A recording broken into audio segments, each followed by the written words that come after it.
Hello and welcome to Zimstek Media.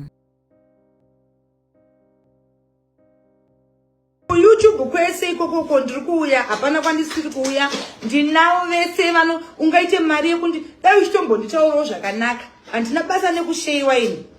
I don't care chero ukandisheya, but kana wandisheya kandirespect zvino ukandisheya uchiti ichi chimbwa ichi kana wafunga kundishauda nyora riri paragraph. Don't put my face, don't even cartoon me because macartoon angu ndakumaziva ndiri kuuya ndichiparadza kumacartoon ikoko. Yeah, kana wafunga zvokuti iwe wakandivenga to the extent that you want to insult me every day and every night, go and write a paragraph.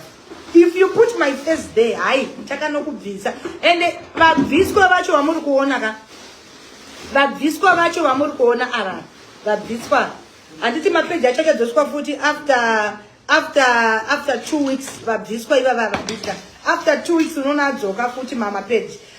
Tikaramba chicopyright vachapedzisira vazobhanwa, saka we won't get tired. For more stories, please don't hesitate to like and subscribe. Thank you.